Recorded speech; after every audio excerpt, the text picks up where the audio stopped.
All right. Thank you all for joining tonight. This is our September 2024 Michigan State University Beekeeping Office Hours webinar. And I'm here tonight with Zachary Wong, Megan Milbrath, and Dan Wyans. All right. So tonight's agenda is that I'll get us started with some announcements. Dan is going to talk about entrances, so both in terms of drone eviction from the hives and entrance reducers for winter. Megan is going to talk about condensing and ventilating hives. Then Zach is going to talk about feeding. We'll talk about varroa mites, and then we'll answer your questions. So to get us started with announcements, we have all the resources linked to this page. So if you're watching and you want to know about the resources relevant to the topics, you can go to our video webpage. And this is also where we'll post the video recording when it's ready. All right. If you're looking for just general resources about beekeeping, you can visit this page, Getting Started with Beekeeping in Michigan. It's also maybe the time of year where you'll start hearing from other people that they want to get started in beekeeping next year. So this is a good place to send them. So tonight is our last monthly office hours webinar, but we still have lots of upcoming events that may be of interest to you. So first, I wanted to just share in the spring, there's a lot of different beekeeping associations that have events lined up. So Grand Rapids is having a bee school on Saturday, January 18th. Holland Area Beekeepers Association is having a bee school again on February 8th. Kalamazoo Bee Club is having a bee school on February 15th. The Sustainable Beekeepers Guild of Michigan is having an online conference or series of webinars on February 22nd. And then the Michigan Beekeepers Association Spring Conference held on campus at MSU will be on March 1st. And then you should also just make sure you're connecting with Michigan Beekeepers Association and your local bee clubs because there may be more conferences and opportunities that are added and planned. I also wanted to mention that we are hearing a lot of requests for cutouts. And so if you remove honeybees from structures or you know someone who does, make sure that you get added to the cutout list that the Michigan Beekeepers Association maintains. All right, our fall conference is going to be on Saturday, October 19th. So this is with the Michigan Beekeepers Association, and it will be at Benzie Central High School in Benzonia. It's all day. We're really looking forward to it. There's lots of great topics and presenters lined up. You can find the agenda online, and registration is open. In preparation for the fall conference and the fall conference's honey show, we're doing a Q&A session with Stephanie Slater this Thursday on Zoom at 7 p.m. So Stephanie Slater is amazing at winning honey show awards and also at sharing her tips and tricks. Last spring, she did a webinar recording where she talked about how to prepare honey show entries. And then she's now going to do a Q&A session for people who want to learn more. So if you're interested in entering a honey show, even if you've never done it before, go ahead and watch the webinar recording, and then which is on this event page, and then the same page where you'll find the registration for the Q&A session. And it is a Zoom meeting, so you'll be able to unmute and ask questions. And that registration is separate from all of the office hour webinars. All right, another pre-conference activity that we're really excited about is a webinar that we're doing with Melanie Kirby. And Melanie Kirby is the keynote presenter for the fall conference. So she will be here in Michigan giving talks in person. But as a way to kind of give you a sneak peek or a preview, we invited her to do a webinar. So she'll be speaking on the importance of place, power, and purpose in pollinator stewardship. And that webinar will be Wednesday, October 2nd at 7 p.m. And if you are already watching tonight online or live, you are registered for this webinar. So we just added this webinar to this series. So you'll get a reminder the day before and an hour before it starts. And it'll be the same Zoom link. All right, if you're not already, make sure that you sign up for our Pollinators and Pollination newsletter. So this is our email newsletter that goes out about every other week. And then if you have beekeeping questions, please ask them tonight in the Q&A session. So you can put your questions into the Q&A box. And then you can also, between webinars, or now that we don't have an office hour webinar scheduled for a while, you can use Ask Extension. And you'll find that form by going to pollinators.msu.edu, hitting questions, and then there's a form where you can submit beekeeping questions to us.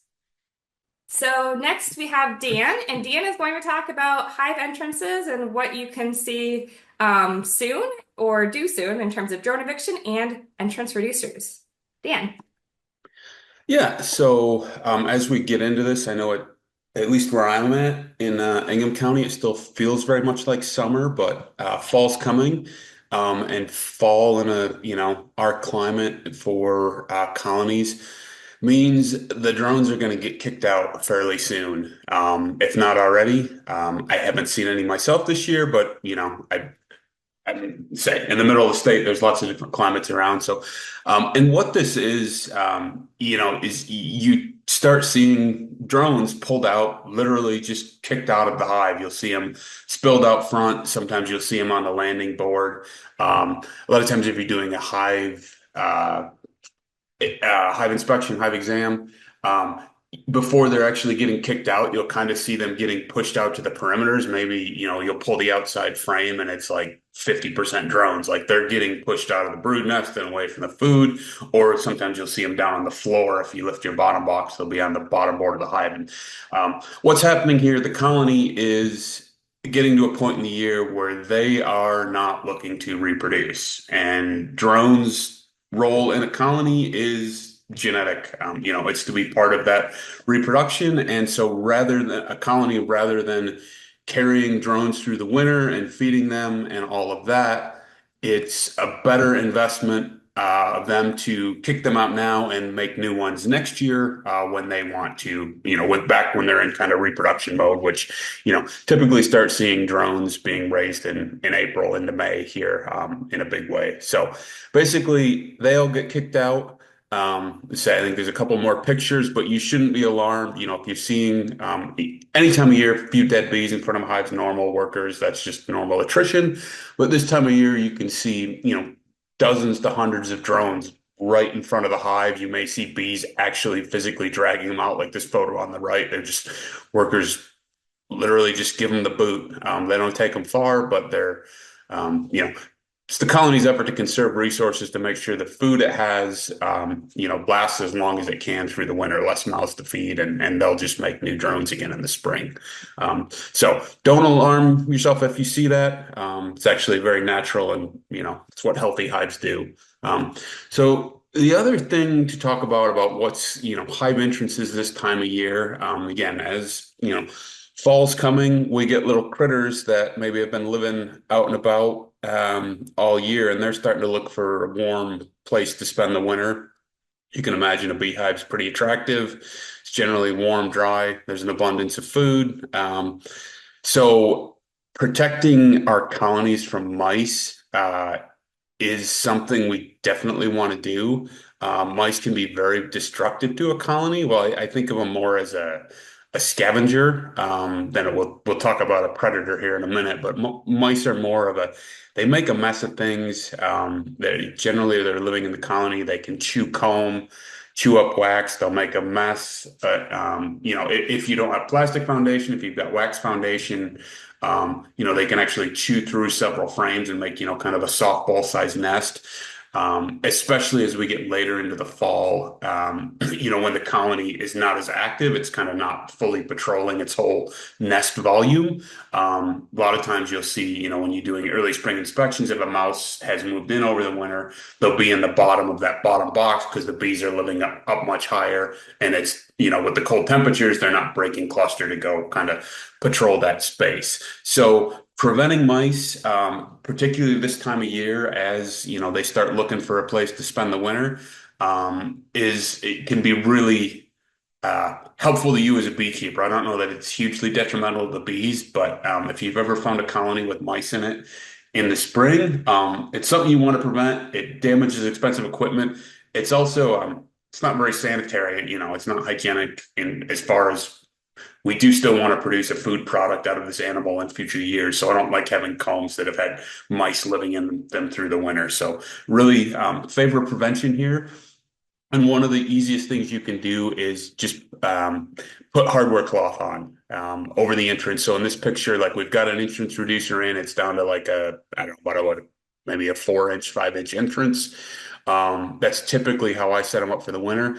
and then just stapled hardware cloth over the entrance there. I do want to say this is half-inch hardware cloth, and this works fine.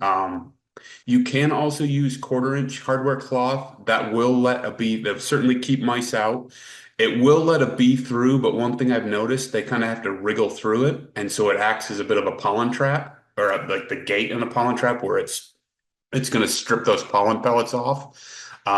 So if you're going to use the quarter inch, I would be I pull it off early in the spring because some of that early pollen, once the maples get going in end of February, early March, that's really important pollen to the colony, that signal coming in. So just be aware if you do use the smaller hardware cloth, I tend to take it off early in the spring to get those little bits of early pollen coming in those foraging days. But physical, securing a barrier like this that a mouse can't get through, they will chew through wood. So even though that entrance is only on the reducer is about half an inch, I've definitely found those, kind of scoured out, and it doesn't take much more than half an inch. I'm also gnaw and widen that space and get in. So shoring it up with some hardware cloth is really good. And then as we see here on this cinder block under the hive, there's actually a mouse nest. Much happier with it underneath the hive than I am with it inside the hive. So again, prevention goes a long ways. If you do have an upper entrance on your colony, you put either you've got auger holes in your boxes for ventilation, or you put like a feeding rim or something, a shim on top. So you could put in preparation, maybe you want to put a sugar brick or something on. You want to put hardware cloth over that as well. I think there's a photo of that on the next slide. Yep. So again, this is just like a 1 inch auger hole, little top ventilation. The bees have kind of decided they didn't want that much space, so they've propolized it largely. But having a hardware cloth, mice certainly climb the side of a hive body. So just because the center is at the top doesn't mean a mouse couldn't get in there. And then the bees sometimes will reduce the entrance on their own. If we go to the next slide, there's the bottom entrance, and if you look closely, there's actually I call it a propolis dam, but the bees basically have really reduced this entrance down. It's probably to block the wind. I think they're probably doing that to create their own little microclimate in there. And so I do occasionally see this. It's typically a little back inside the entrance, so if you're not really looking for it, you might miss it. But sometimes they will not it's on their own. But again, this isn't going to be mouse proof, so I'd want to go ahead and put some hardware cloth over that. I think there's just another photo of yeah. And so this is the quarter-inch hardware cloth. As say the bees will go through that, but it will strip pollen. So if you go with the smaller hardware cloth, just make sure you're getting that off early, or they have somewhere else they can get in and not lose that pollen that they go and get early. The next little critter we want to talk about. So this one looks very similar to a mouse, but it's got a real kind of pointy snout on it, and this is a shrew. Um, and while I think I said think of a mouse as they're more of a scavenger. The shrews are actually predatory, and they can do a lot of damage. They eat bees. They're I guess an omnivore. I shouldn't say that. I don't know what else they eat, but they certainly eat bees. And one of the telltale signs, so whereas a mouse will leave a lot of, a nest, or maybe you'll see a dead mouse in the colony, um, you generally aren't going to find the shrew. They're living elsewhere, but they've found this food source. They're going to, make these return visits and keep eating your bees.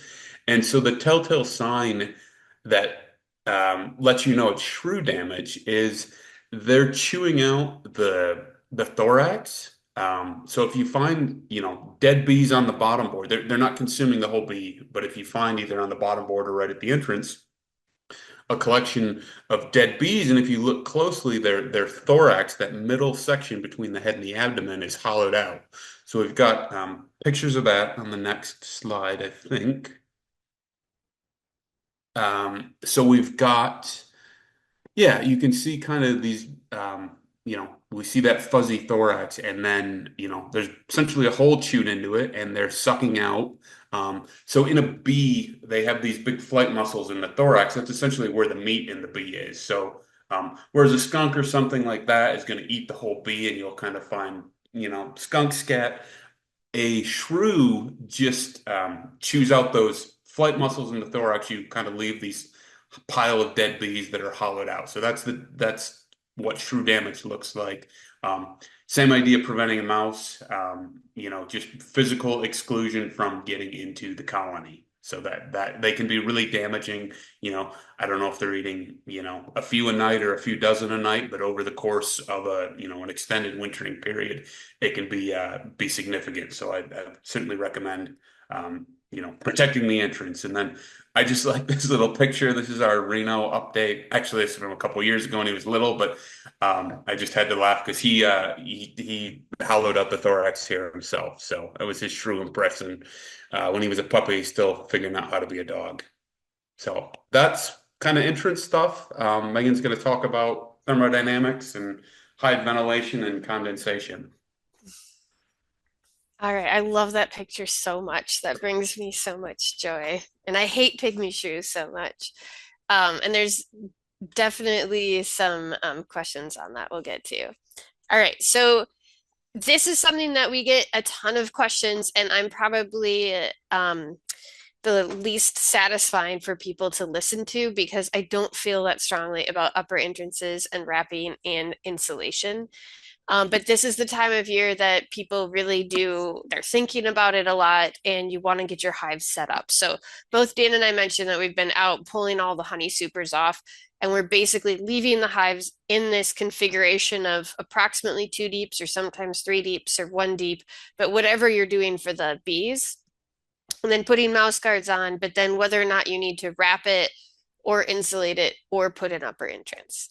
So in full disclosure, I have wrapped, I have upper insulated, and I have over insulated, and I've put upper entrances, and I haven't noticed a huge difference. And part of the reason is that, or the main reason is that the bees don't heat the cluster, or they heat the cluster, they don't heat the hive. So here you can see a lovely photo where from Honeybee Suite, where they're using a thermal image camera, and you can see this is a horizontal style hive, and you can see the heat generated by the cluster, and the rest of the hive is pretty cold. That is not to say that they burn. Oops, can you go back? It's not to say that zero heat is released. So there is some heat that is coming off of that cluster that's going into the cavity, but it's very, very different from the amount that from like humans, where we don't actually generate our own heat. And so what you can see is you've got this yellow insulating layer to the cluster that prevents a lot of heat loss, and then the white part, which is generating heat on the inside. As long as that is able to rotate through, and as long as there's enough food for them to generate the heat, it works pretty well. And so now you can go to the next slide, which is one of my favorite photos ever. Oops, back one. And so this is a research report that was done by the University of Wisconsin-Madison back when they used to have a bee lab, or the ARS lab that was in Wisconsin. And they actually overwintered colonies in screened hives. So you can see the frames there. It looks like about 4 mediums or maybe 4 shallows. And they had frames across, and they had these hives where all sides were made out of screen. And they did it for 2 years, and as long as the bees were kept out of wind, they had some of them survive. So not all of them. It was still not like the best. This is not a recommendation. This is a proof of concept. But what they showed is that when the animals were healthy, they were able to live without having even sides to heat. Where they lost the bees, however, was when wind came. So one year, I think it was like a big storm in February came in, and the bees weren't in a protected location. And what happened is the wind came and it got into the hive, and it cooled off the bees on the outside of the cluster so much that they fell down, presumably. And then the cluster kind of gets smaller and smaller as those bees got way too cold. So you definitely want to prevent the bees from getting really cold from direct wind. So a nice cavity. But if you have a good cavity, the need to insulation in most parts of the US is basically it's not necessary. You can go ahead. And so you can see they do lose some heat and they do lose some water vapor. And the other thing that people are always concerned about is water. And one of the things I think that leads to this level of concern is because a lot of times when you open up a hive that has died and you're trying to figure out what's going on, the bees look really damp and wet and gross. And that's because they're dead and you've had a dead animal in your hive for months. And so but water itself is not that damaging to the hive. The only two cases I've heard about where it's really actually deadly is one is mine, where I parked a hive directly under a downspout off of a barn and basically just flooded them out. Another is I talked to someone who had a sprinkler shooting straight into the front of their hives. But in terms of just condensation, water is actually not only not negative, it's actually positive. So a lot of times where we are in Michigan, the honey that we have at the end of the season that they're filling in the brood nest crystallizes by spring. And bees do not have little teeth. Thankfully, that would be terrifying.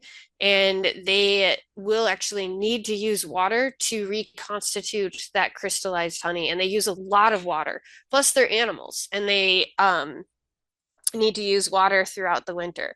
So what we look at is you've got, this colony that's increasing honey, or sorry, increasing energy. It's releasing water vapor from respiration, and then that tends to condense below and on the outsides of the hive. So it does usually stay away from the cluster. You can do the next slide. Um, and this has helped if you have insulation on top. So if you're in a place that's lucky to have beautiful snow, which is like most times where I was in the UP the last few winters, then you just have your upper insulation. Otherwise, you can add a piece of insulation to the top. It definitely doesn't hurt as long as the economics, the labor, and the cost of the insulation work for you. Next slide. This is so where I was in Sweden, a lot of times people are sorry, these photos are from Sweden, where obviously it was cold. The winter was obviously very, very long. We were at like above 60 degrees latitude, and they insulated the hive. You can see the top is pretty thickly insulated, but their top cover is just a full sheet of this like really hard plastic, or like this like plastic sheet. And they actually would let the water condense at the top and the bees would drink off of that. So a lot of times people will say that you have to pull that water up out of the hive in order for the bees to be protected. And that's definitely not the case.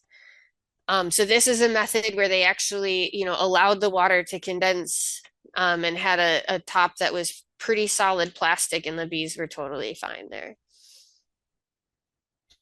This is another method. So there's two links in the video, or in the links for the video. One of them is related to Bill Hesbox, who talks about the condensing colony, which is kind of that first method. And then this is the Minnesota method shown here called the ventilating colony. I've also tried kind of a version of this method. And the reason I like to bring up both is because I know excellent beekeepers who have very good survival with a condensing colony where the top is closed off and the bees, all that heat is kind of trapped in there and the water run down the side. I also know people who have really good luck with the ventilating colony. So the Minnesota method, they just released a new guide to beekeeping in northern climates this year, and they teach a version of this. So you can see that there's an upper entrance and then they're wrapped with like I can't remember what these are called, but like the cardboard type packing. Go ahead. And here's a front entrance. You can see they're able to go out for flight. The thought with the black is that it heats up and could actually heat the hive. That probably isn't the case, but where these work really well is if you've got a hive that has a lot of upper entrances all around your corners, or you've got some equipment that's a little better loved, then this is very good for a wind block as well. And then, so this is the same thing with tar paper, and you can see it's just stapled over the top. You don't have to staple it down. You can just use the lid to put it on as well. And then there's an upper entrance kind of where the bees are gathered. And so this is my hives. I don't know, last year, one of the years, I have one yard where they're on these tall stands because it gets really wet. And all I did was put on mouse guards. And they're totally fine. Last year was a mild winter, but most winters I tend, actually the last 4 years or 5 years, I haven't put on tar paper for years. Sometimes I do it because it feels good to get out there and go see the bees and check for some dead outs or something like that. But I've had incredibly good survival because I've put all of my attention on mite management and all of my attention on feeding them at this time of year. And then what you do to the hive really matters much, much less, which I think sets us up for our next two parts of the talk.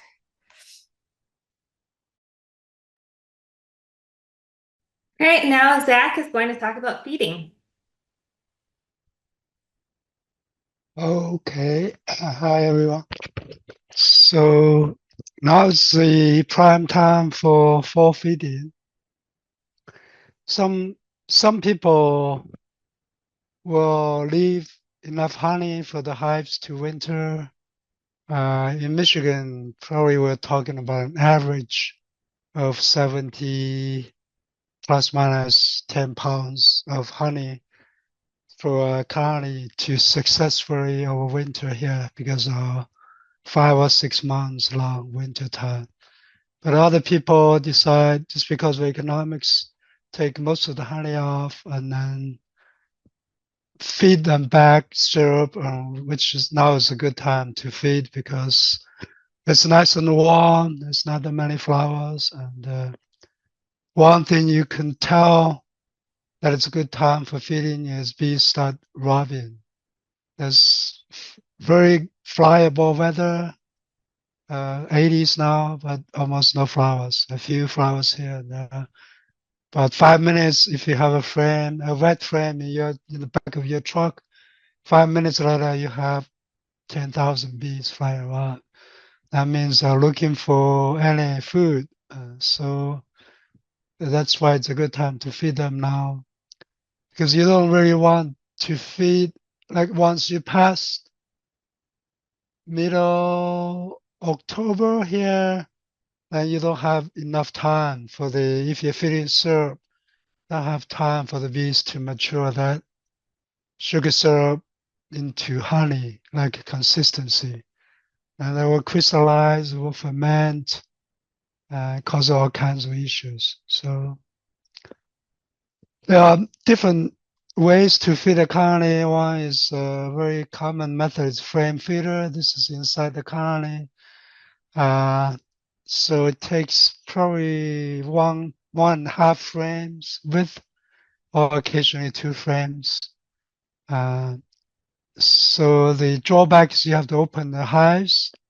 The good thing is it's not going to start robbing the colony. You pour the syrup inside and you cover it up. Some beekeepers even have ways to feed through the lid, having a big tank and just driving a truck, colony by colony. They stick a hose into this hole through the out cover, which then goes to the in-hive feeder. There's also 2 types of top feeders. One is just a bucket, 2 gallons, or some people use 1 gallons. I would say 2 gallons is better. 1 gallon is so small that would be done in a day. You cut a small hole and you have to use a glue gun to put a very fine mesh screen there. So the sugar doesn't drip naturally. Drips initially, but eventually there's a vacuum, so it doesn't leak too much, and bees will be able to drink through the screen. Another one is a wooden hive top feeder that's just shaped like a shallow box, but it has, I think I have a photo later, it has ways for bees to come up and get access to the food. I removed the picture of the feeder in the hive front because this one usually causes problems. Yellow jackets, come to take the sugar, and the robin, other bees will come.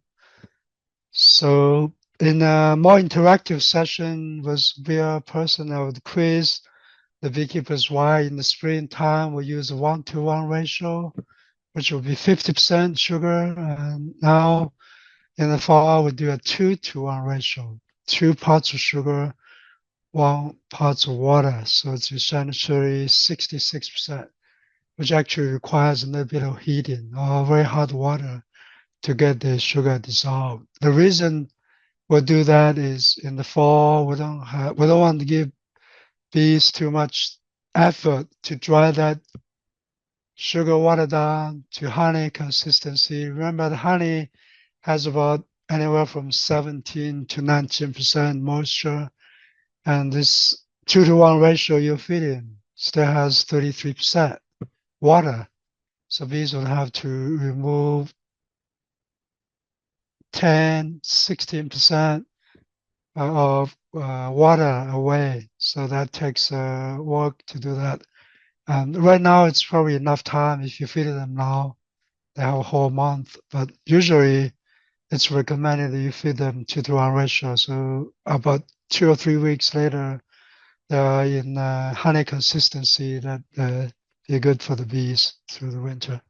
So next slide, I have some pictures. So this is the one I took in China. They have very shallow, sort of like a frame feeder. It's different from ours. Ours have usually one deep frame deep, so you can put another serve there at least a liter or two. I'm not sure if it takes 1 gallon. Maybe the wider ones could take 1 gallon. But those ones in China, they have to feed them every day. It's just a very different strategy from us. We just feed them enough so the whole winter we wouldn't have to take care of them. But in China, usually they have, especially in places that are mild winter, they pretty much feed them every week. I think it's too much work. And it's also not good for the bees because you're always stimulating them in so-so weather, and they might try to start brood rearing because of the sugar incoming. That's another reason in the springtime we'll do 50% is part of it is to stimulate the queen egg laying. It stimulates the nectar flow. So you don't want to do that through the whole winter because then the brood rearing is going to be longer, which is actually could be bad for the bees. God Otis in Canada actually tried feeding pollen right now to see if you could produce winter bees that survive the winter longer. And the answer is low. If you feed them pollen now, it doesn't really help the bees because you make the colony raise brood longer, and then the winter bees just produced later. So the bees you feed pollen now, they're still going to die because the other bees going to nurse the next batch of newly emerged bees, and they will.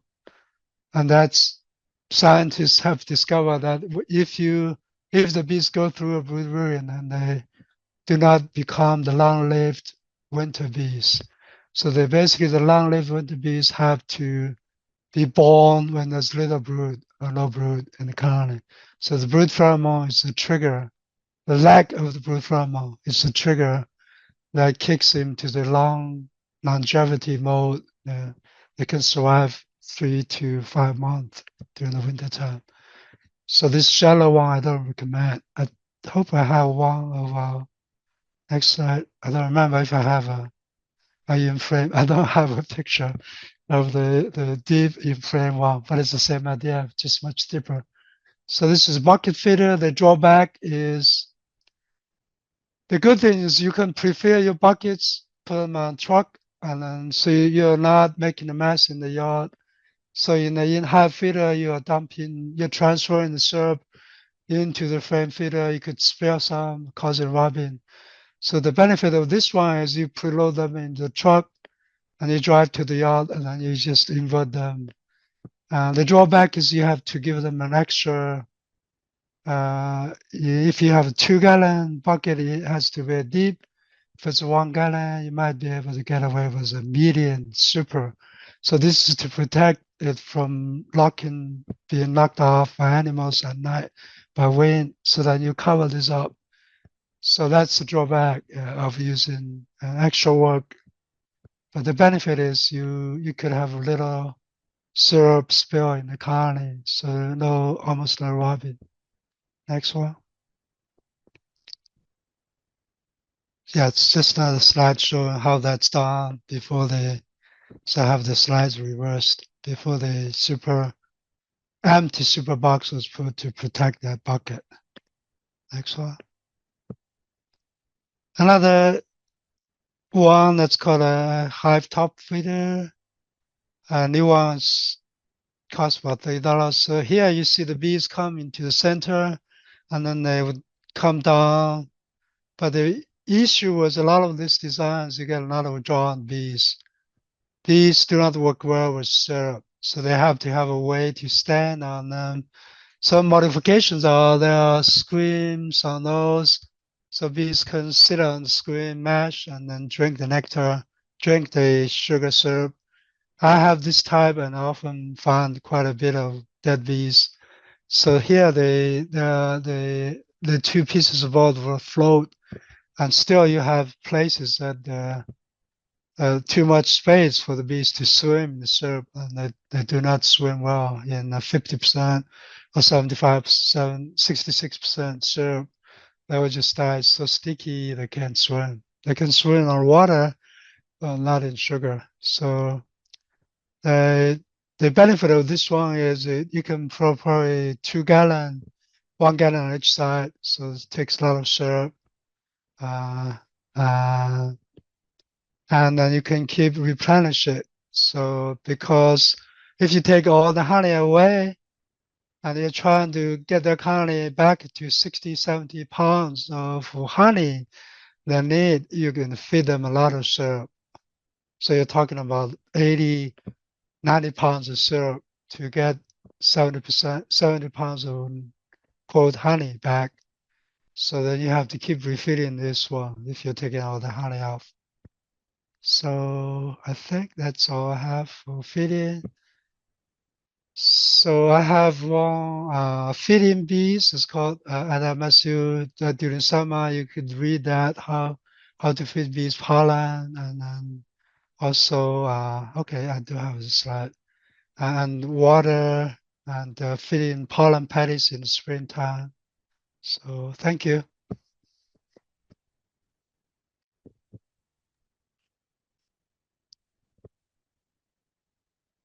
All right, so now we're going to talk about varroa mites. Surprise, surprise. We always talk about varroa mites, right? All right, so I think it is really helpful to continue monitoring varroa mites, even though, it's already September.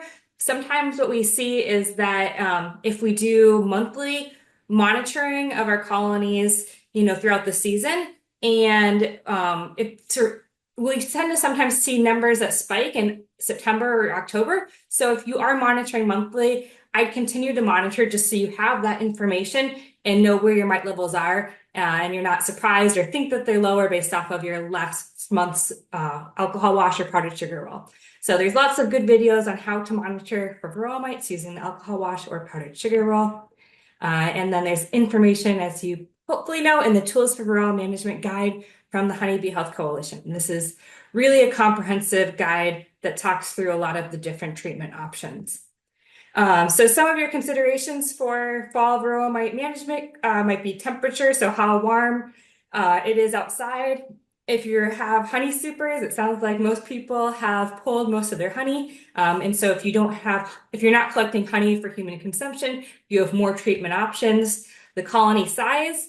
And so if you're wintering some really small colonies or excited about wintering nukes, those will perhaps have different management than some of your larger colonies, and which treatments are appropriate, how much cap brood is still in your hives, and then whether or not you're feeding. And so this is just a reminder that all of our treatments are different, and you should read the varroa treatments label and make sure that you can apply it according to the label. One thing that we have liked to do in the late fall or early winter, so normally like November or December, is do an oxalic acid dribble, which is called a solution method on the label. And this is a nice treatment that's pretty effective when there's little or no sealed brood in the hive.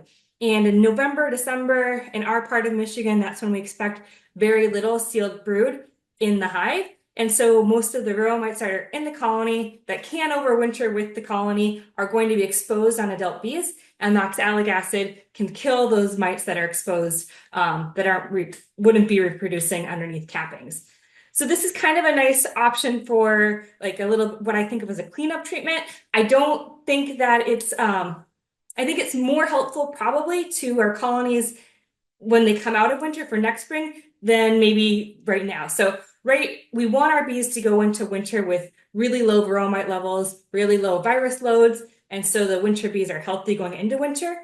By the time we're applying the oxalic acid treatment in November or December, we expect that our winter bees have already been raised and developed. But if we can reduce the varroa mite loads at that time when we have this kind of unique opportunity, when there's not a lot of sealed brood, then hopefully the colonies that emerge and go into spring are going to have a lower mite load to start off the year.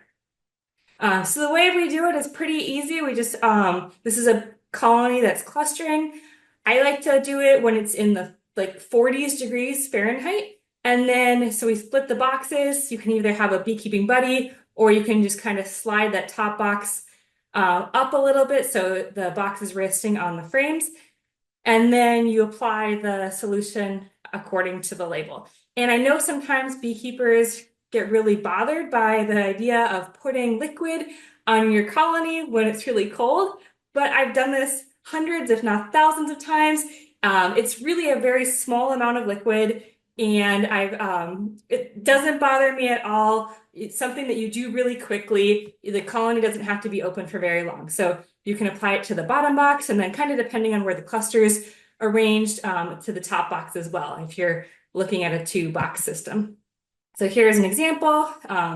You can just see the instructions are on the label, but really the goal is to get the solution on the bees, not on the woodenware. So you're applying the solution in the seam. So that's in the space between the frames where there's bees.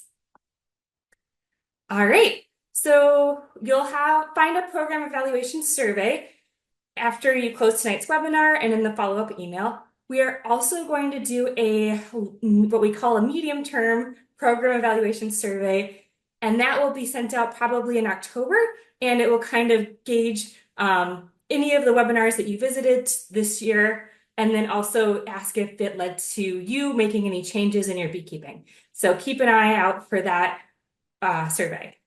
And of course, we really appreciate people who take the time to fill that out and give us feedback and suggestions and ideas. All right, so here again is the website where we put a lot of links for tonight's webinar. Here's our acknowledgments, and we are going to move on to answering questions. All right, thank you. So I'll start at the top. Dan, there's quite a few mouse questions, or I guess there's a couple.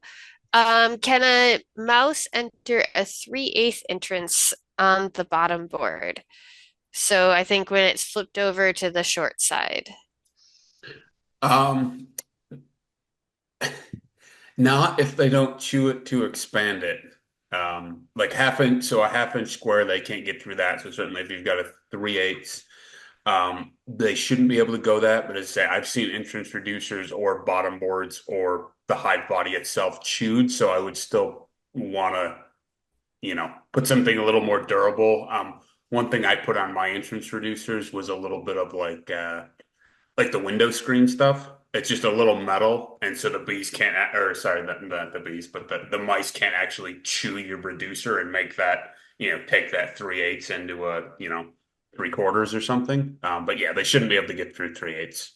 And just to give full credit, that technique of putting some wire mesh on the entrance reducer so that bees can't chew it is from Gary Reuter at the University of Minnesota Bee Lab. He's been a technician there for years, and a climate that has lots of mice that try to get into hives. All right, Anna. So our dear friend Norm Adams asks, if you notice mite levels going up after treatment with Formic Pro, what is recommended to get levels back down? And I think Dan's probably had experience with this too. So Yeah, Anna, I or yeah, you treat want to with talk about it? yeah, I treat with formic multiple times throughout the year. I mean, white levels go up. They start going up as soon as any treatment has kind of run its course.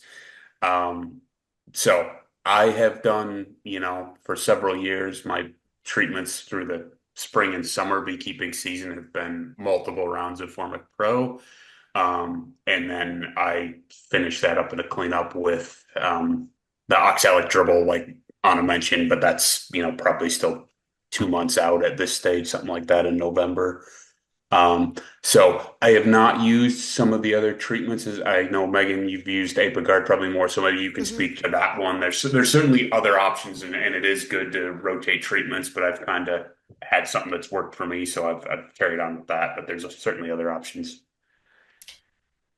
Yes, and I have noticed that sometimes, and this is completely anecdotal, and I don't know of any data on this, but I've talked to other beekeepers that notice that sometimes when you do formic right away, you get a peak in your alcohol washes.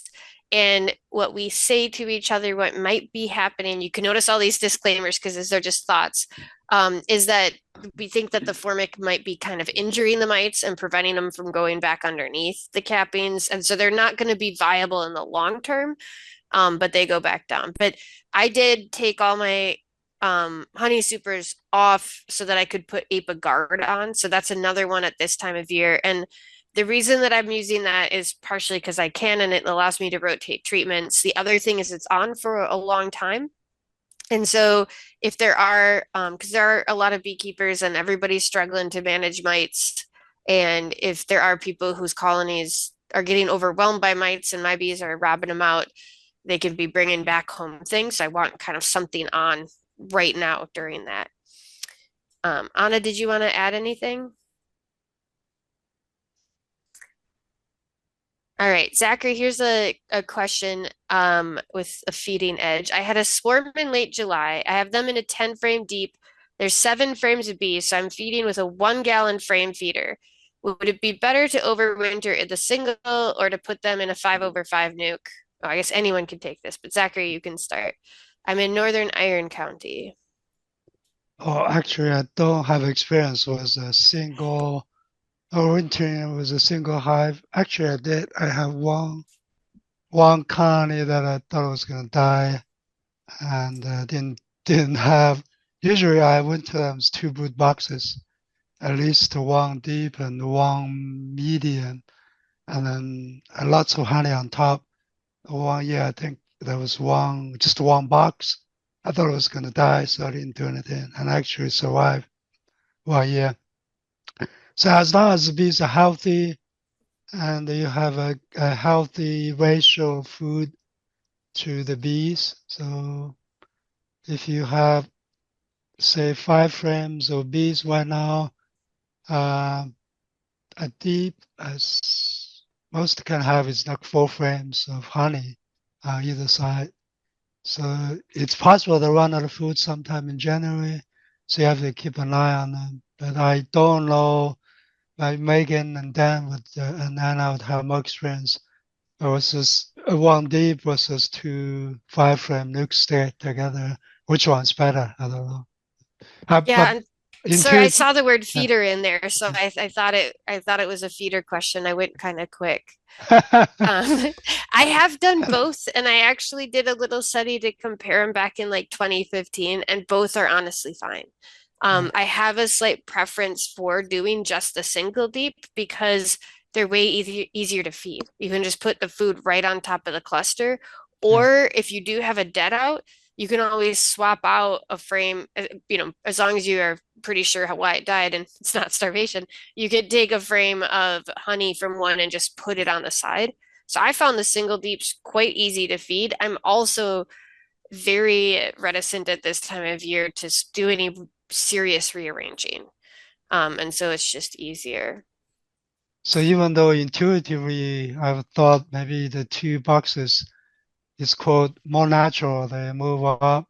So if you have food, you have 5 frames of food above them, and 5 frames of bees, maybe it's easier for the bees, but I don't know. It all Yeah, depends on success rate. Yeah, there are a lot of people who overwinter in single deeps. You just have to watch as exactly like you mentioned though, is there's, yeah, in either way with a 10 frame configuration, you just don't have that much extra space for yeah, food. So you just have to watch the food more. yeah. Um, all right. Oh, Michelle, hello, asks, what would cause just the head to be left or separated from the bees without the thorax hole? Dan, I hope you got an answer. I don't. I Sounds don't know. terrifying. Um, yeah, no, I mean, I don't know. I think skunks typically eat whole bees. Yeah, I don't have an answer to that. I would expect some sort of little mammal critter, some sort of scavenger, and that's just the most calories. But yeah, I don't know.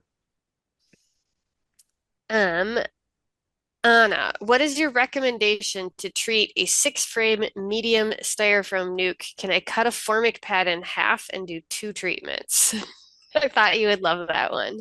I'm so glad you asked. So no, we don't want to cut a formic pad in half because that A is just not labeled a treatment. So it's not something that's been studied. It might have some really bad consequences and not be right for your colony to handle. So that's why we want to use the instructions on the label because they've been tested. So for that colony, if it's 6 frames, you can look through the different options, and again, that Honeybee Health Coalition guide is going to be free online, and you can see the different options for smaller colonies. But something like HopGuard can be used with a colony that's pretty small, and then oxalic acid when there's less brood in the hive would also be an option. Mhm. Um, Dan, is splitting a hive at this time of year ever considered? And we'll just keep this to Michigan. Um, I I've never done it. It's yeah, I'm combining hives, not splitting hives this time of year. The last splits I made, oh, it was probably was it early mid-August, and that feels like it's pushing it a little. So if you were gonna, like Megan said earlier, this is really not the time to be messing with them. They're trying to get on the trajectory into winter to make winter bees, to configure their brood nest, to backfill it, to get everything in the right place. So if you go, splitting them in half, that's really going to hamper that process. So I would advise against it unless you're really an expert. Hmm. I think the latest I've ever made splits or broken things down into nukes was like the first week of August, and I'm in Jackson County. And that because also too I was using queen cells, which is part of it, but um, yeah, I would agree. Um, all right, Zachary. So here's a question on backfilling. If we feed now, will the bees leave enough cells for the queen to lay the winter bees? So is there concern that you can overfeed at this time of year? And maybe Dan, if you want to Um, weigh in after. I guess yes, there could be a danger. But usually a healthy colony this time of year, I would say have six to seven frames of brood, including open larva and captive brood.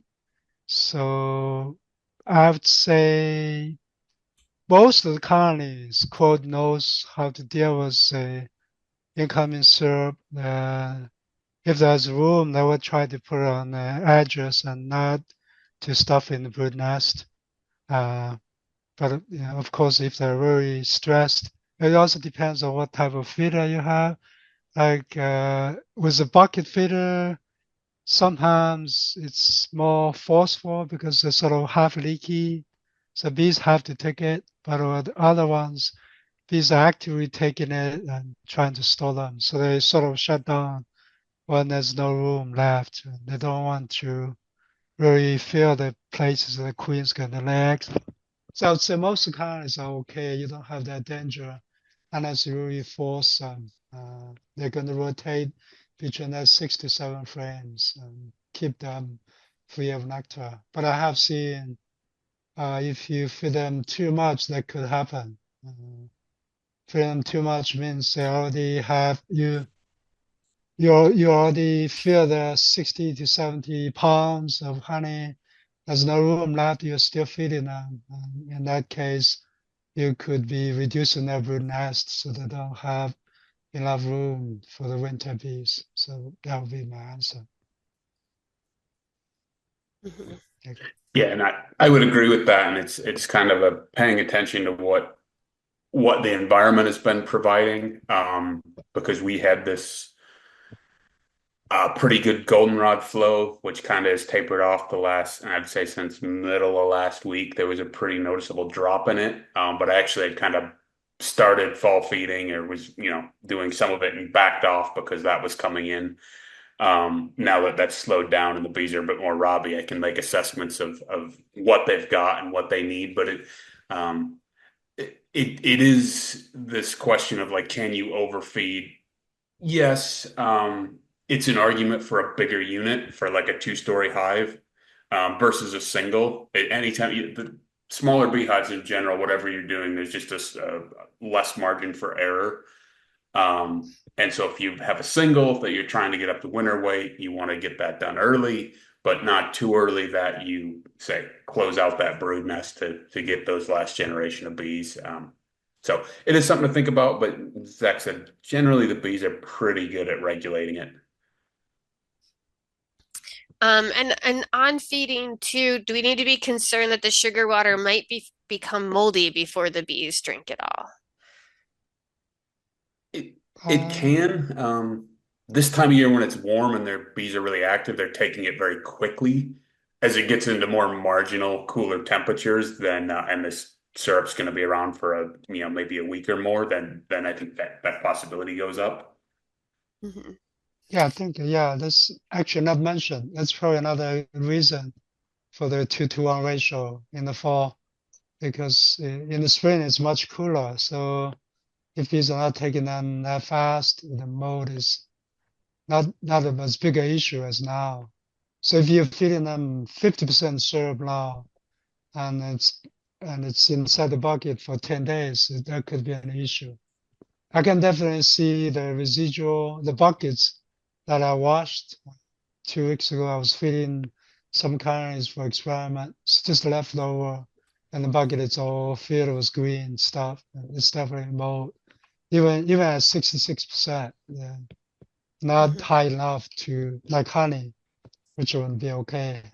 Not honey has antimicrobial activity. Besides, the sugar concentration is so high. With the sugar syrup you have, it's not the same as honey, so it could be a concern. Mhm. Okay, so I'll start with this one. It says, do you have any recommendations for using Varoxan at this time of year if you've been treating your hives regularly with other varroa treatments? So Varoxan's a oxalic acid based treatment that is now available, finally, and in the United States.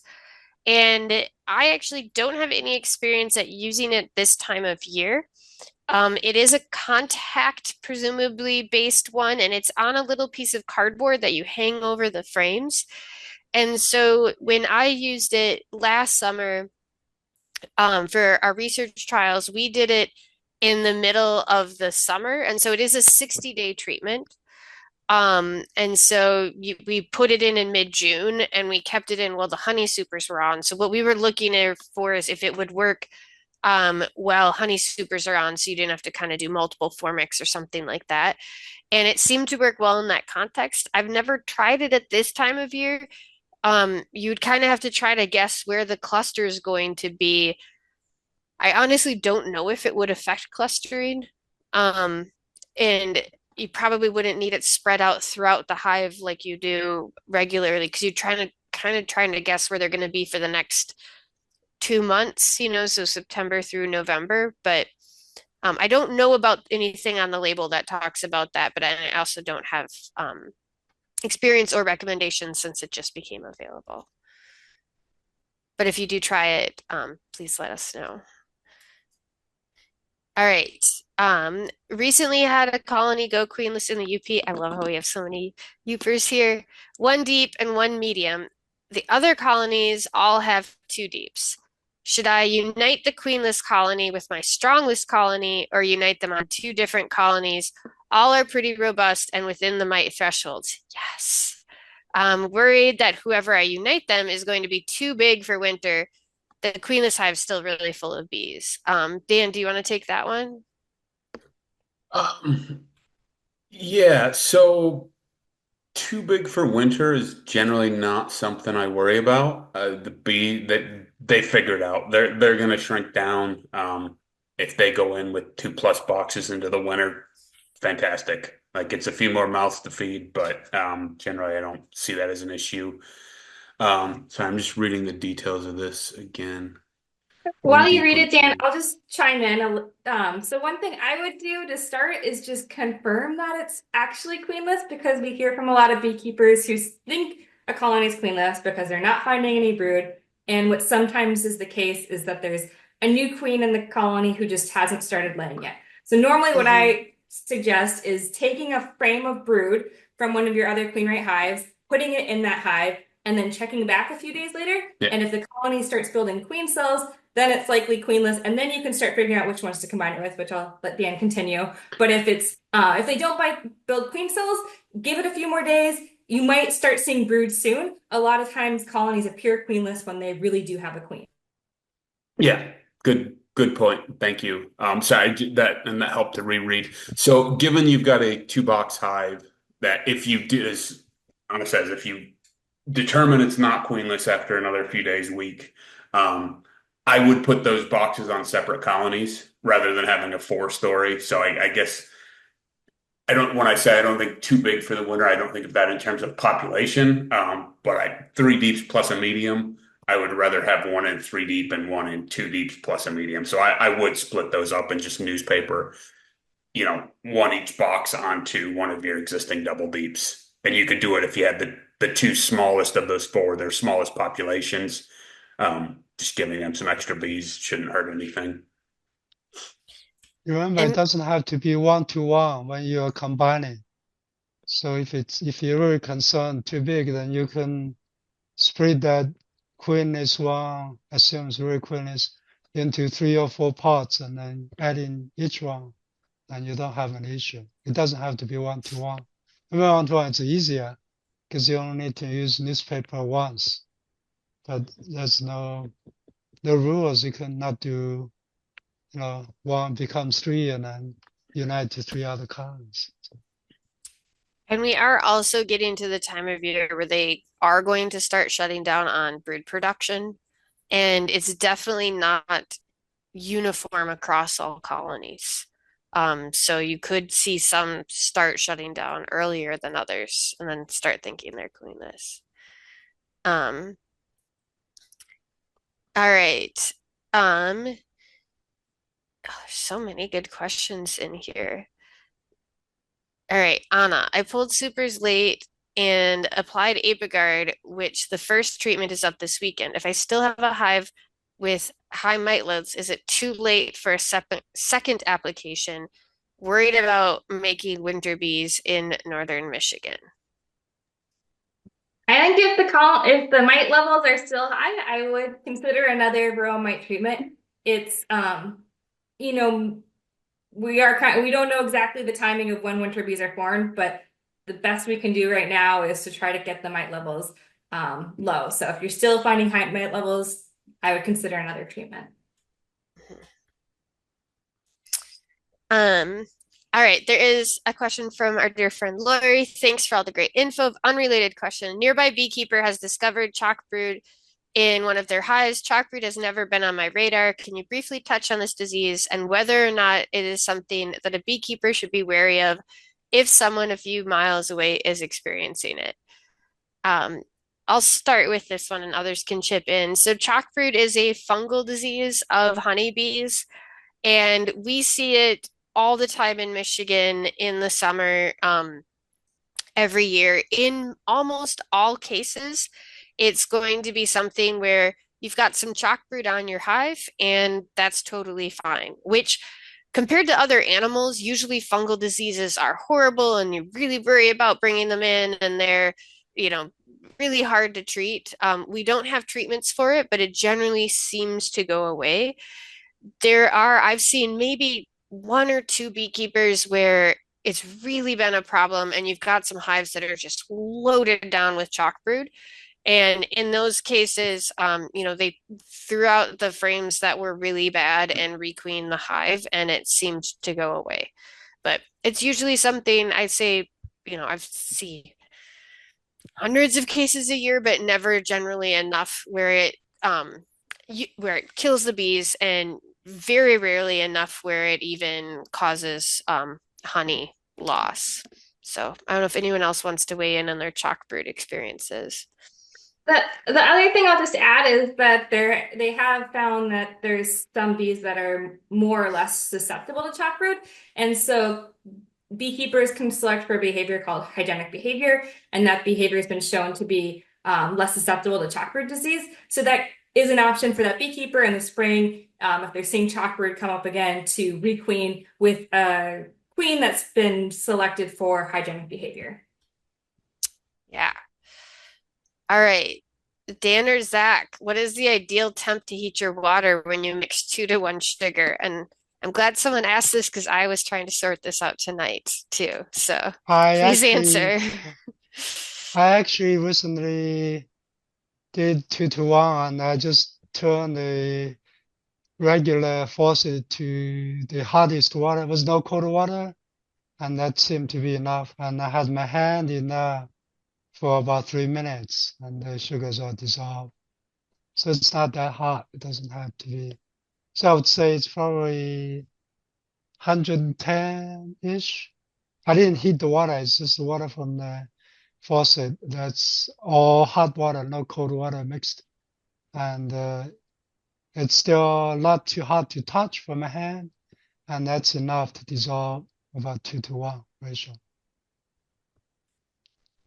But if you need to heat it, I would just heat it slowly over the stove and keep an eye and stir it and until it's all done. It's all done. So that's what I would do instead of having a fixed temperature. Unless you're making 1,000 hives, then you need to know the exact temperature, I guess. For what I'm doing, I think I don't have a actual temperature. Yeah, I don't worry much about it. I mean, hot tap water, but I don't know. The syrup I put on might be 1.7 to 1. It's one of those I'm not that stressed on it. Like a thin syrup in the spring and thick in the fall. But yeah, as Zach said, hot tap water, usually by the time I dump 20 odd pounds of sugar in a 5-gallon bucket, like the temperature drops real quickly. Mix it up, but I just get as much dissolved as I can and keep moving. I seem to have trouble with the tap water, which is why I was asking, but I think maybe ours is just colder here. But and I'm doing it in 5-gallon buckets, but my solution was to keep a little electric kettle going, and one of my buckets will be the electric kettle water, but it's not a great solution, but it goes into solution then. Yes. All right. So I'm in East Michigan and there are still many bee-loving flowers blooming in our yard. Is it a couple weeks early to reduce the entrance feed or screen, or is exactly this is the right time to do this? And I saw a little nod. Do you want to answer this? So it really is going to depend on your part of Michigan and what the flows are like.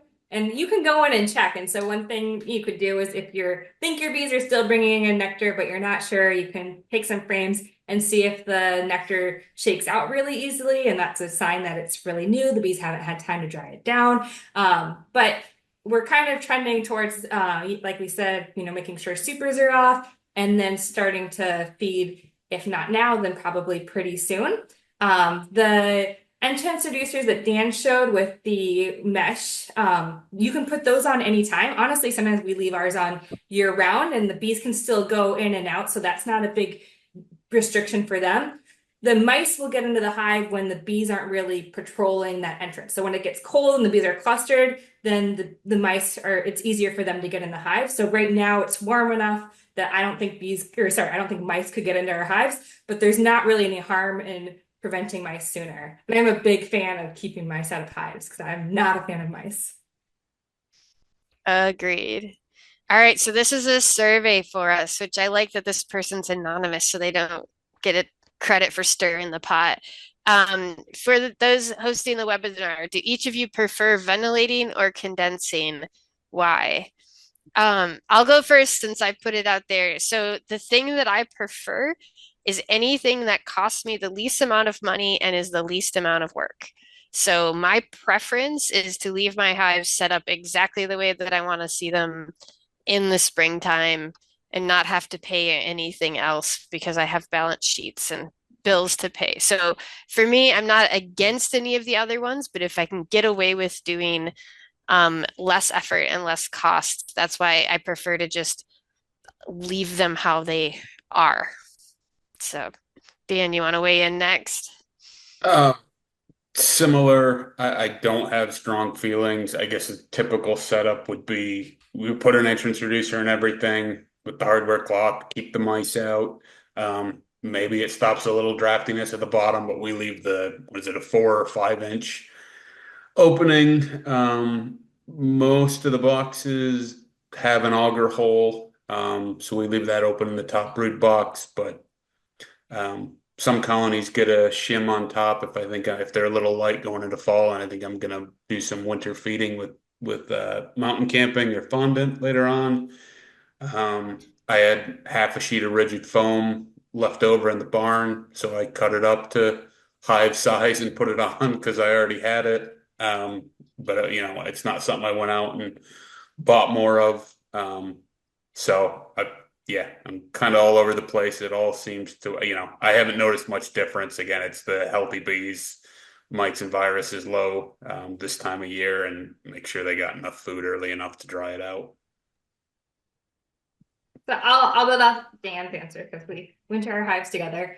And I really like the University of Minnesota Bee Labs ventilating hive because that's what I learned, and it always worked for me because I was managing varroa mites and I had good survival. And I also really liked that it was just like, here are the steps and the things that you do. And so that's what I've continued to do in some ways. But then as it turns out, I don't like paying for winter covers.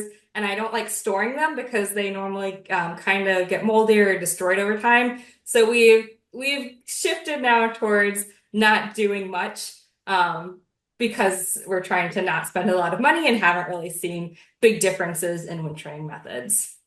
Mm-hmm. All right, there's a question. Zach, did you want to weigh in on that, or do you want to go to the next one on feeding?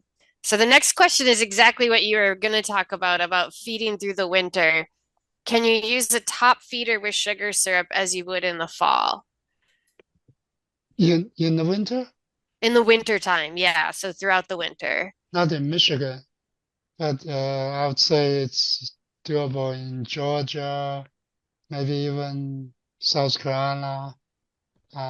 Michigan is too cold, and bees, when they try to move away from that cluster to take the sugar, if they could, but physically, the sugar it's so cold outside. The sugar is basically frozen solid, so it's not going to flow. So it's not going to work. But even if the sugar is not solid, frozen, bees don't have the luxury of leaving the cluster to take that sugar and back because they get frozen. Because outside it's so cold, it's minus 25, minus 20, and so even just outside the brood nest, it's so cold, these get frozen if they're away from that cluster. So unless the cluster is touching the food, later sometime they could do it. So the only chance they could take it is when the cluster is big enough, it's in touching with that bucket feeder or whatever, and there's enough warmth to heat the bucket that the liquid is not frozen. So basically, that's the only chance that would work. Otherwise, it's not going to work. So that's why people use a mount camping method, dry sugar, let the moisture comes up and basically makes the sugar solid, cake it. But some people spray water to preform a cake, so then I have to have big grids with newspaper, so bees could choose through the newspaper and eat that sugar. That's more or less solid, so it doesn't avalanche them. And that's also bad for the bees, destroying their cluster. So, Yep. So something dry, solid, and touching right on top of their heads in the winter. All right, I like where this person's going. Is feeding 3 to 1 better than 2 to 1? Um, Probably, but it'd be really hard to get sugar into solution at 3 to 1. And there are people that do use pre-mix syrups too.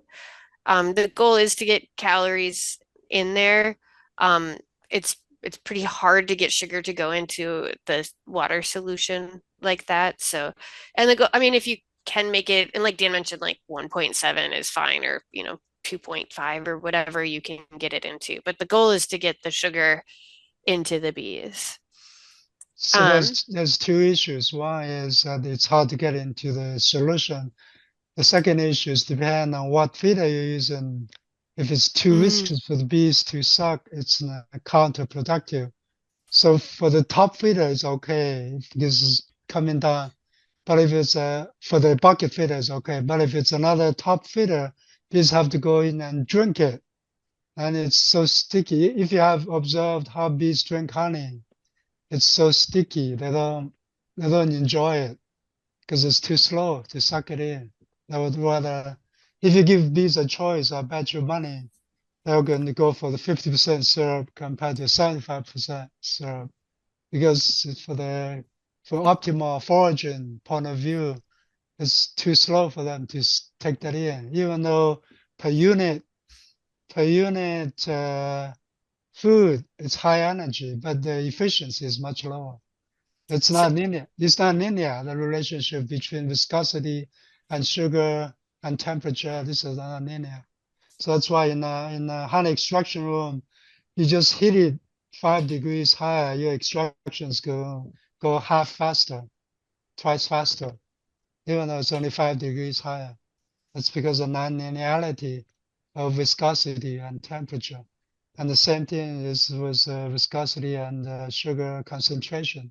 So you put in 3 parts of sugar, 1 part of water, bees having heck of time to take it in. It's so slow. I'm glad that you gave the actual physics and background, but I also did hear you put money on the table for a bet if someone wants to show that they prefer 50%. If you video a choice test and send it to us, Zach's gonna give you all his money. Um, all right. So, Dan, do you want to do this one? Going back over feeding and impacting the brood nest, is there a way to make more room for the queen to lay by swapping out full honey frames with an empty frame or something else at this time of year? If you were concerned that they were honey bound and you were down to softball size where the queen could lay, and if you had a frame of drawn comb, yeah, you could pull a frame of honey, presumably from the outside, and I would put that drawn comb, I guess, in the middle. And you want that to be laid up with brood. I think if you put it the outside, it's probably just going to get filled with syrup or nectar again. So you do a little of that, but yeah, we're just kind of getting past at the limit of the point when you want to be doing a lot of hive manipulation.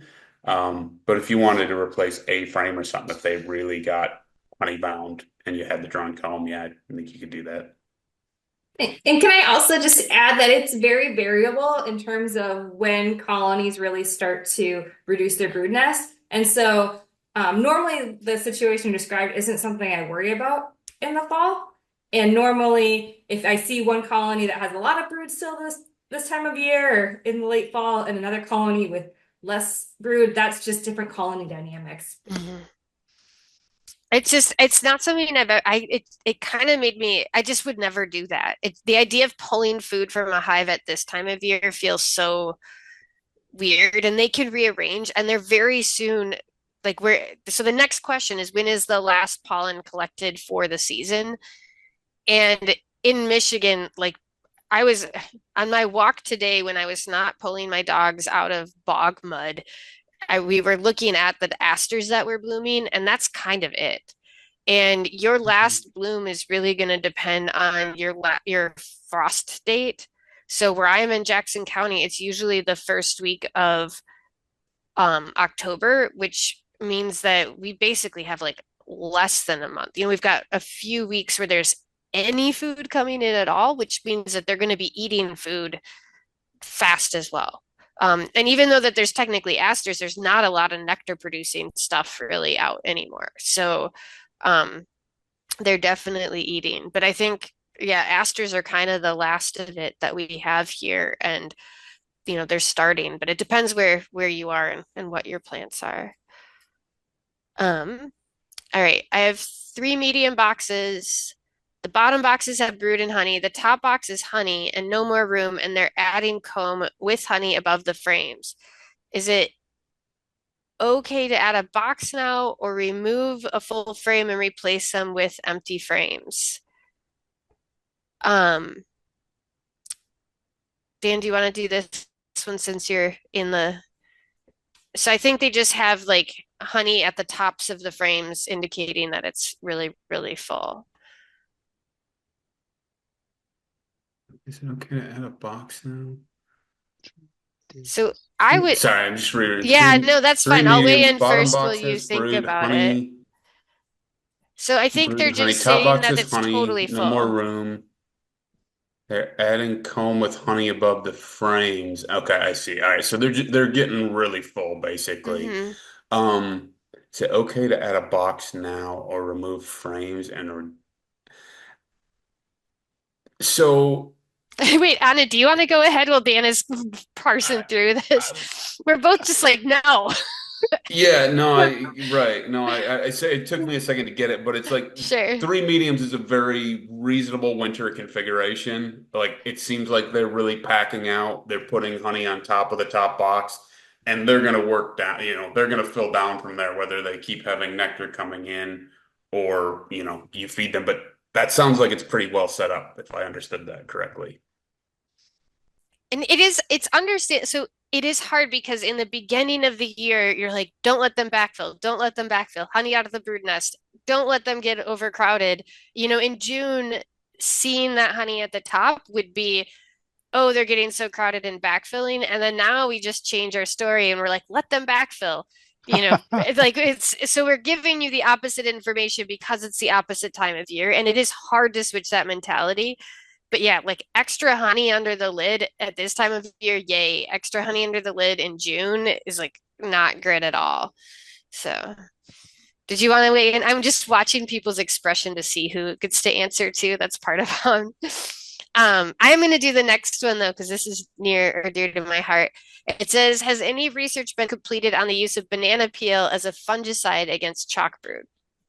And I actually had to look this up, and I don't have any research more than if there's something that came out this year, I wouldn't know. Um, but I did look this up, I think last year or 2 years ago, and I gave a talk to a club and I was listening into their Q&A ahead of time and they were saying, oh, is anyone putting bananas in there? Has everyone put their banana peels in their hives? And I was like, what the heck is going on out here? And this was in a different state. And what had happened is they had heard a talk from a speaker who had done a like self-directed study putting banana peels in hives and looking at association with disease. And they had presented on it and they did find an associate. I believe this is varroa related, and people are going to who are watching this recorded are going to be able to Google and check. But my understanding from when I read it a couple of years ago is there was an association with varroa and these banana peels or something like that. My understanding, though, is exactly linked to what Anna said. So when she was talking about a link between chalk brood and hygienic behavior, she was specifically referencing the Minnesota hygienic test and not like varroa sensitive hygienic. And that test is the behaviors are different for like uncapping and removing disease pupa or removing mites or things like that. And the Minnesota hygienic assay freeze kills the larva or the pupa, and then the bees remove those. And so there is something about rate of removal of things from the hive. And so if the bees are more likely to remove something quickly from the hive, then maybe they're more likely to also remove disease larvae. So it may not be that the banana peel itself helps, but the way that the bees go through either a banana or something like that and remove it from the hive kind of indicates their overall hygienic behavior. I think we have comments turned off, so if I completely misspeak, someone can email me. But that's my understanding of it. Um, let's see. Do you recommend any additives this time of year, like Honey Bee Healthy? Um, Dan or Zach or Anna, do you have experience with it? I do not done it at any time of year really. Yes, some people say honeybee healthy helps them in the spring for spring build up. But I have no experience. I think I had one bottle somewhere. I never tried. Sitting there for 10 years now. I don't know if it's still in my office. I think it gets better with time. Um, so I have used Honey Bee Healthy at this time of year, and I don't advocate that it does anything really like dramatic, but it does smell strongly and attract the bees to the feed. And so I use bucket top feeders, and it does require the bees to be up at the top of the hive and running into that feeder to get it.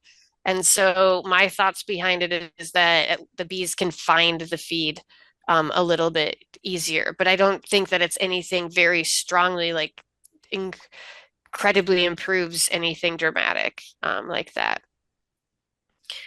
All right, there is a question. I'm going to we've got lots of good questions. I think maybe we can get through these last ones pretty quick. So there is a question about quilt boxes. I've had some experience. Does anyone have experience with them? Okay. I'm just trying not to get greedy. So I did use quilt boxes because I did some Warre hives and things like that, and that's a standard. The idea with a quilt box is it's an empty box on top that has some like water absorbing thing like wood chips or sawdust or something, or like a pillowcase filled with sawdust.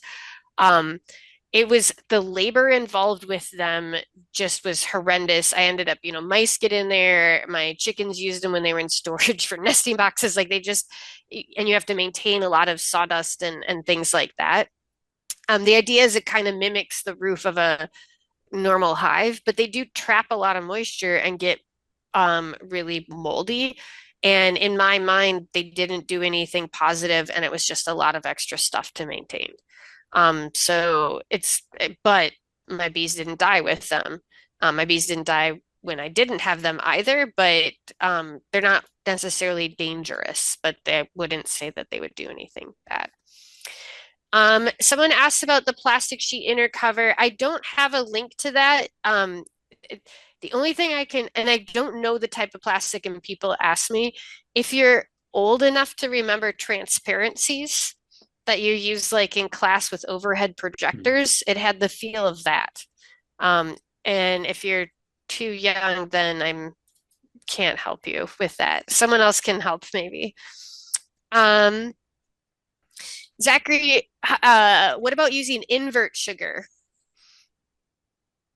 Yeah, some people use corn syrup. Commercial beekeepers use like 71%.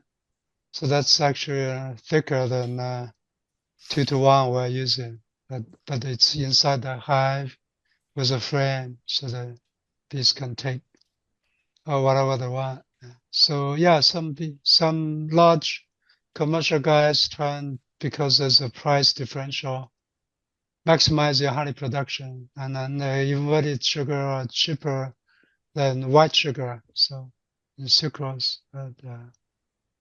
But I did a study 2 years ago. We found that the white sugar actually gives bees a longer survival. But compared to corn syrup is the worst. But strangely, white sugar is better than honey. So I don't know how to explain it. So it's probably going to sit there instead of harvest, unless I can explain it. Um, all right. And so yeah, I do know some people use it, but oh, but I don't know about uh that it's not necessary for sure. Does anyone treat their colonies with fumigillin in the fall or in the spring? Does anyone want to weigh in on that?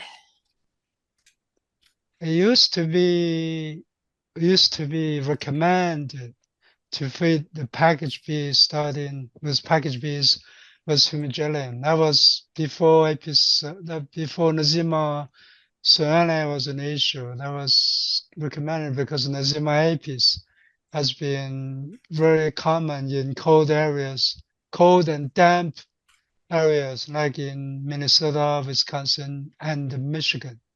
So those were the old recommendations. But since Nosema Serrana has been found here, and then there was a new study saying that so when you feed them fumigillin near the end, the very low doses of fumigillin actually give a boost to the Nosema Serrana, actually increases their production. So right now, I think most experts do not recommend prophylactic use of fumigillin. That's a sense I got. You do not need to, and it probably should not be unless you check your bees, counted the midgut, and see a lot of spores. You're concerned. It's just blindly just treat them, which is probably a waste of money. It's very expensive. It used to be 125 when I started here in Michigan. Now it's probably $230 a bottle. That's enough to treat 100 package bees, but still, yeah, it's money. Yeah. Yeah, and I actually there is a study that was done looking at the economics of it, and I think it seemed to be kind of practical for people doing indoor wintering when there isn't a chance that the bees can go out and have a cleansing flight in the winter, but for everybody else, it probably isn't worth it. As long as, and in Michigan, basically, yeah, in all parts of the state, there's at least they're not in there for that long. All right, this is the last question, and I just like it. This person says, I feel like the winter bees look different. Am I wrong? Um, No, nobody could tell by the look of the winter bees. No. I mean, if you're right, I will offer you a position in my lab because we could do some really cool science. That's a question that I would love to know. So we are doing a project right now, and we're going out Thursday, I think. FYI, Dan, to go check these hives, and we're looking to see when they start raising winter bees. But we actually do have to sacrifice the bees and look at their fat bodies, and look at the size of their fat bodies. But that requires some dissection and dissolution and things like that. So, but it would be wonderful if we could see winter bees. So that's all we have for tonight. Thank you everyone for all of your really, really good and interesting questions and for taking the time to talk about bees. Thanks, All right, everyone. Have bye. a good night.